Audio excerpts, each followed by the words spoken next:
partnership to employ more renewable energy equipment and also energy efficiency equipment. And there's a MOU between the Seoul Metropolitan Government and Association for LED industry. So there's a lot of partnership took place in terms of decision making, in planning and implementation of the policy. And the role of leadership is pretty important because this title is the one less nuclear power plant policy in Korea. Is 원전 하나 줄이기. The namings come from the mayor and mayor office. One of the issues that he was Mayor Park Won-sun was a kind of chairperson, elected chairperson to investigate the sighting in Busan in 2006, I guess. At that time, one of the critical issues is where we put the nuclear waste. Right? So there is a lot of controversy over siting for the nuclear waste. So at that time, the Mayor Park was a civil activist before he was elected as a mayor.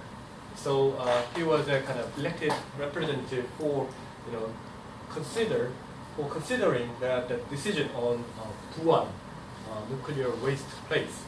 At that time, the Busan citizens didn't want to have the nuclear waste facility in their jurisdiction. So that was his experience in this field. And one interesting thing is that there's a lot of things that the city government are doing, right? But this one less nuclear policy, one less nuclear power plant policy is one of the top 10 priority in the city government. When I interview policy officers who work in the climate and energy headquarters, and in my 20 years of the service in the city government, it is the first time for him to have this energy policy as a top priority of the Seoul Metropolitan Government. And there's and with the process of decision making and the committee and also the mayor wanted to have biannual performance evaluation meeting and other meeting organization by the mayor. So we see the really important role of the mayor in this formation and implementation and evaluation of the policy. So here are contents of, but when you look at the content, it's not that different to the other leading cities in this field. The policy content, renewable energy supply, energy efficiency, energy demand management, performance evaluating and monitoring. So there's a small hydropower. There's a lot of technical experiment in Seoul area. For example, small hydropower for water recycle centers, hydrogen fuel cell power plants in Sangam area, biogas plants, and energy ordinance to lower rent for the public building in case of solar panel installed on rooftop. The Seoul is kind of the rent even on the rooftop in Seoul is pretty expensive because a lot of telecommunication company want to have a rent to install their antennas type of things on the rooftop. So there's a kind of policy to decrease the rent even for the rooftop if they have a solar panel on the rooftop. And another interesting thing is that there are many, we do not have that much of wind, and however, and we try to utilize a small hydropower and the solar panel, but we do not have that much of space. So one thing that Seoul Metropolitan Government to increase the renewable energy supply is to have small individual solar panel for the apartment. If you go to Seoul, there are huge number of apartments like this, tall apartments, right? So that means if there's a veranda, they can install a small kind of customized solar panel for one household in the apartment, because we have a huge vertical area rather than the horizontal area. And that's one thing.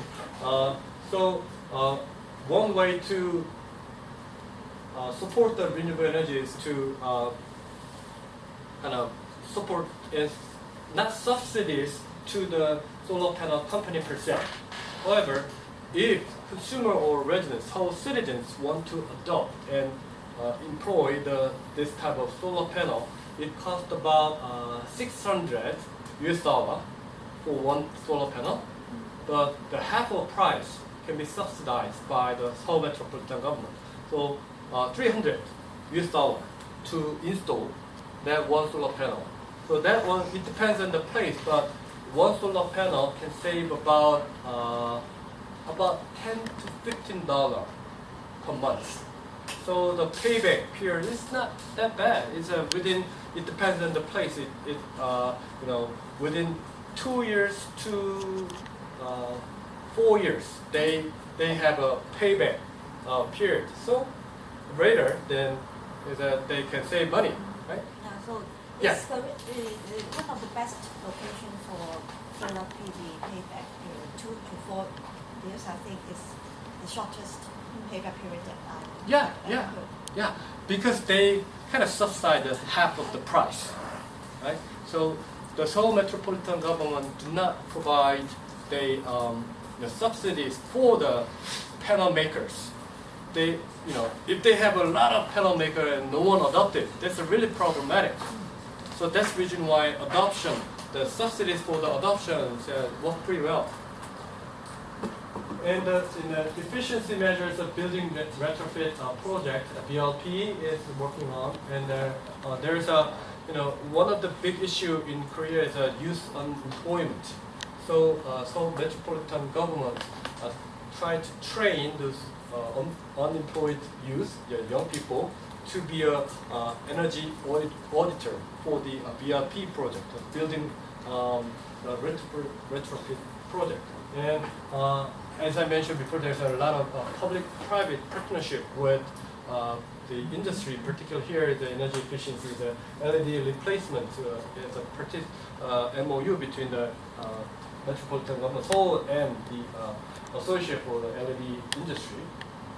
And there's a lot of energy demand management, target reducing consumption in commercial and residential area.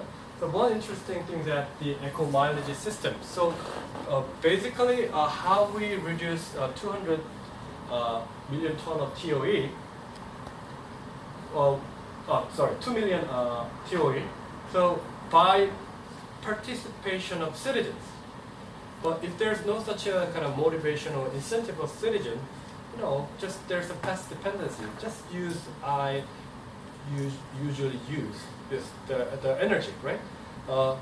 However, the eco mileage system, maybe Hong Kong has one that kind of system, but if you reduce 10% of energy compared to the previous year, for example, this is 2015 November. If you reduce 10% of energy compared to 2014 November, you're gonna get the mileage that can be used as money, cash. Right? So there's a kind of double incentive for the residential and commercial right now, because they can save utility fee 10%, and also they can get the kind of incentive for metropolitan government.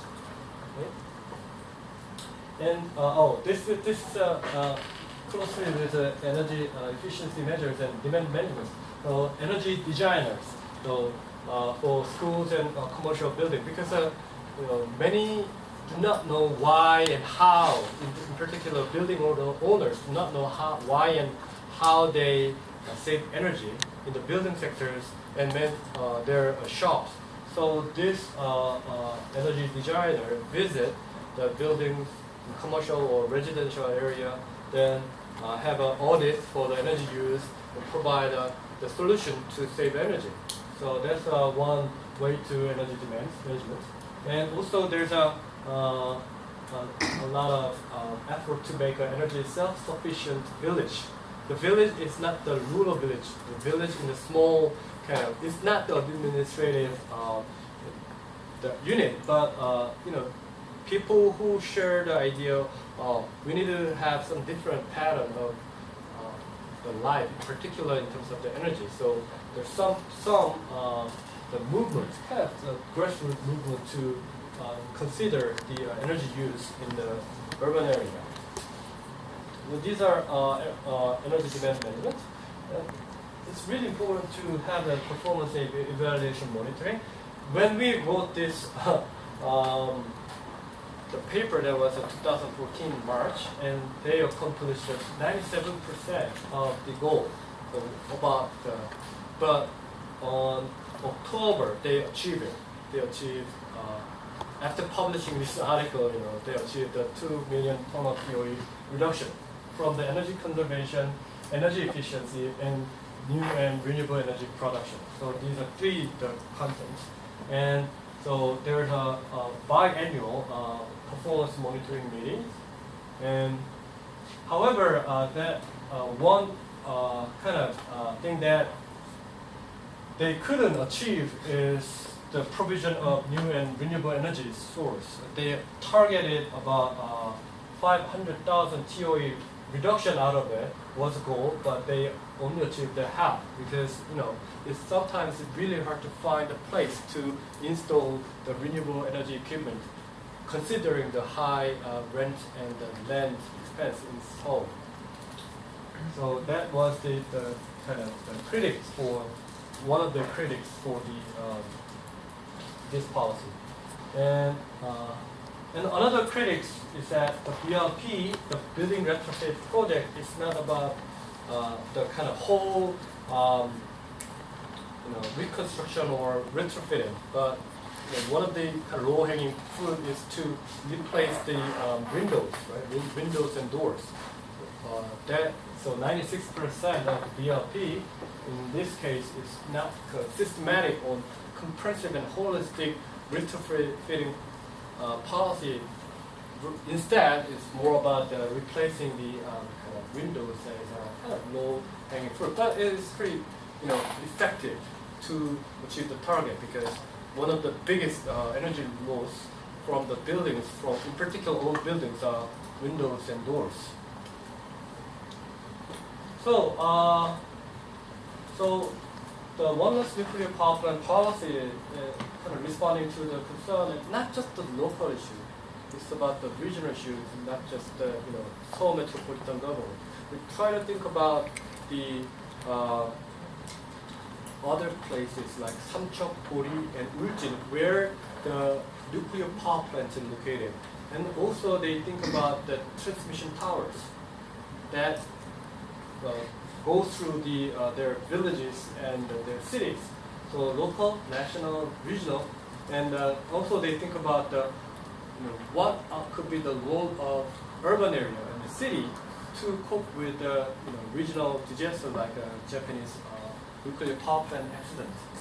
And also it's not just about the regional and also about the global level, because global climate change issue cannot be dealt with only from the nation state, right? Or the international organization. The cities are really important actors that try to provide a good example how urban energy transition can incorporate not just the local, regional, national, and global issue. And that's the thing that I explained, consider local energy issue beyond administrative jurisdiction. So, energies are connected within cities and also outside of cities. So when we consider the urban energy transition, we need to expand our boundaries of thinking and policy impact. And direct experience of stakeholders strongly influence formation, as I mentioned, for the mayor's experience as a kind of chairman for the Buan nuclear waste siting decision. And also there's a lot of experience of local NGOs and experts on this issue, and they form the policy. So the goal of this policy is a social or moral dimension. So one of the things that I was really interested in, many people state the mutual existence, which means not just the citizen of Seoul. We need to think about the grandpa and grandma in Miryang and those who live in the nuclear plant location, and also we need to think about those who lost their home in Japan. So not just about the climate change issue.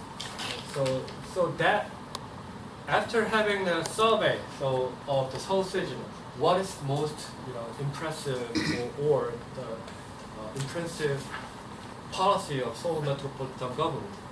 This one less nuclear power plant policy is ranked second.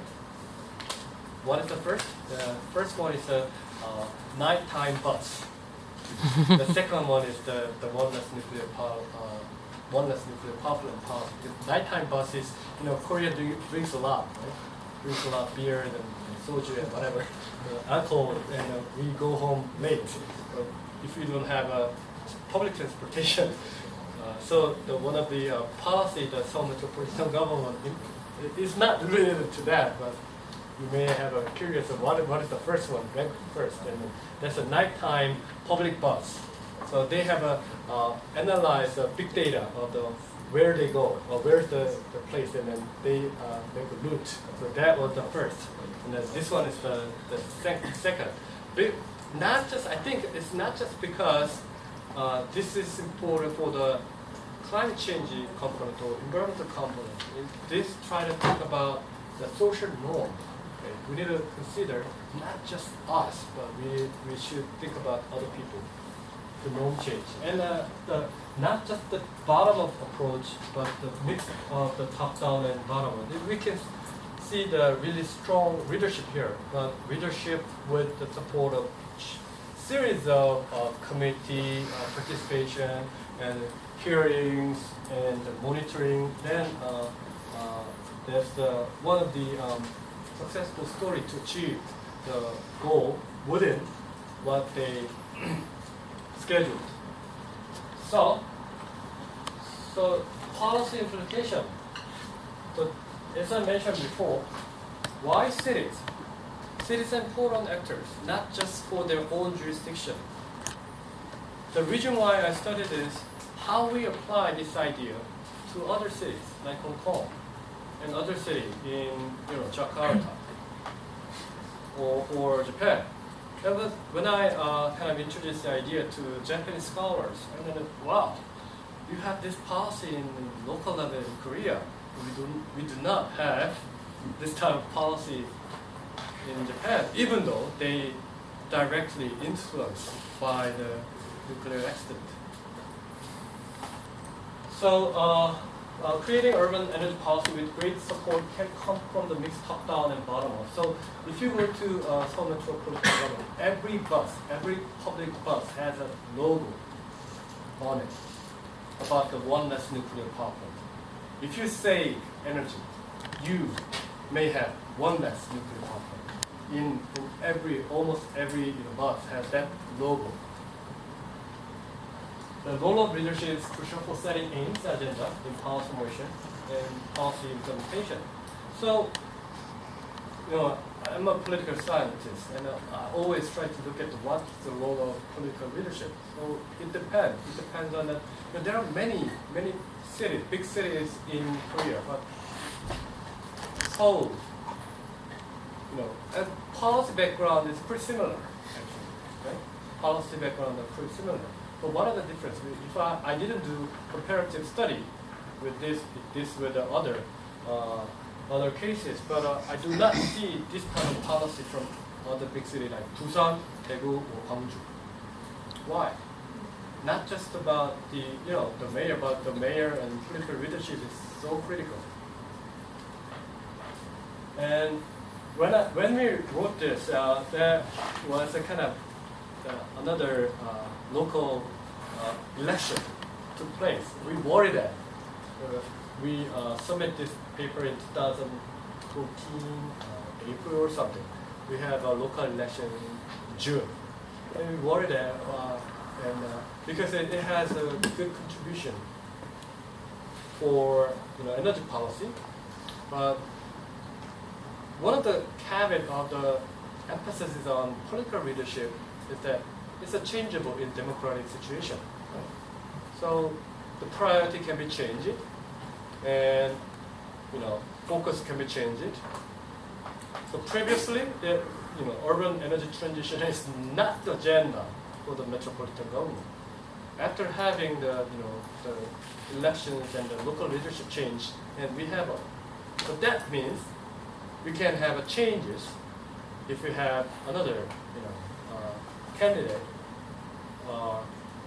and many if they have a different partisanship, they try to denounce the importance of this policy, this kind of policy. So at the time we worry that the changes of this policy is not just the academic thing, but it's normatively, oh, this is really good idea. We'd like to have a second and third stage how this policy evolved from this to where. So that's the reason why we have a kind of strong statement. We must institutionalize it, not just the government mayor office and mayor office political leadership. If we have institution to plan and implement and develop this idea further, that would be better. Fortunately for us, I guess the mayor power was re-elected, so it is a second stage. So, okay. So the contribution for the literature, energy, urban energy policy literature, we try to conceptualize meaning of urban energy experiment for urban energy autonomy based on the concept of climate change experiment. There's a lot of, not a lot of, there's a kind of emerging field of how cities are conducting experiments in terms of climate change policy, and try to add something on the urban energy policies, and try to provide an analytic framework for energy experiment, background, governance, and policy context. It can be applied to, I think it's really a generic one, so it can be applied to any other cities around the world, not just in Korea. And while the experiment may not be generalizable or applicable to other city contexts, but diffusion and learning through networking and collaboration can facilitate various urban energy experiments. So this is closely related to URA, the trans-local relations. For example, the Busan has a 3 million population, 1/3 of the size of the Seoul. What if Busan reduce 1/3 of nuclear power plant amount of energy from 1/3 of nuclear power plant? After learning this, policy and implementing. Gyeonggi province, just neighboring area of Seoul, has about 10 million. Actually, more population than Seoul. 10 million population. But however, it has a more industrial facilities than factories located in the Gyeonggi province. In Seoul area, we do not have that much of the industry, the heavy industry, but Gyeonggi province have. But so, what about one less nuclear power plant from Gyeonggi? What about Gwangju and other places? So that means we do not need to construct more, and we do not need to construct more nuclear power plants and transmission towers. That would be a good learning. But that's actually the future research. Because however, it's kind of interesting if the mayor or governor of province have a different partisanship, they tend not to cooperate with each other. That's kind of interesting phenomenon in Korea. Maybe not just in Korea, but we see that kind of political situation. However, there's a kind of initial collaboration and cooperation between Seoul and Gyeonggi province on this issue, even though they are different partisanship. That would be a kind of interesting thing that we can look at further, but it is ongoing project. Gyeonggi Province, governor of Gyeonggi Province from the so-called, it's a bit, there's a conservative and progressive parties from conservative party. But however, he is really enthusiastically seeking the collaboration by bipartisan approach on the issue. So this one is a good, not just good for the environment, good for the economy and many others. So they are trying to collaborate with this ongoing process. And also, what if other city and urban area, big area, try to implement and aim this type of policy? So energy policies not just belong to the nation state or the utility. So there's a power and resources from city government, and also not just the city government per se. The governance can make changes. Okay, these are 1 hour our presentation will do. Thank you, Professor Lee, for the indeed very inspiring presentation. Thank you. Bring us the many great experience from Seoul. So now, welcome to share comments and raise questions. Robin, please. Very interesting, definitely. I have 2 questions, if time permits. One question is, what has been the role of South Korea's powerful global corporations in this policy-making process? And the second question is, maybe zooming out from the case study of Seoul, why do we find this climate and energy policy leadership at the metropolitan areas instead of at the national areas? First, Seoul is a member city of C40. They hosted this C40 summit, and Mayor Park is the chairman of ICLEIS, World Congress on Climate Change. So there's a lot of interactions and policy learning take place in Seoul to learn about how other cities like New York, London, and Seattle doing for their climate adaptation and mitigation. That has kind of big impact.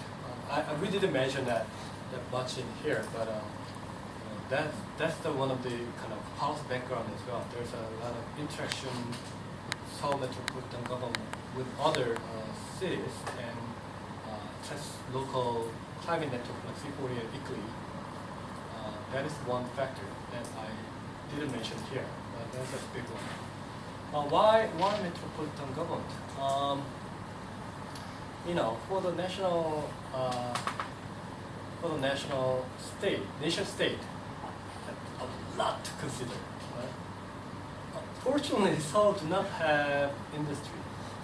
Well, fortunately or unfortunately, the heavy industry. So that means they do not have that much of a political pressure from the industry side. So have a more leeway.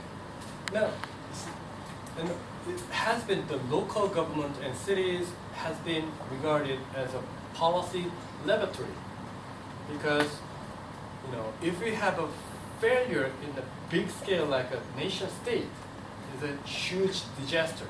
So in the policy and political science literature, local level and metropolitan area as a policy laboratory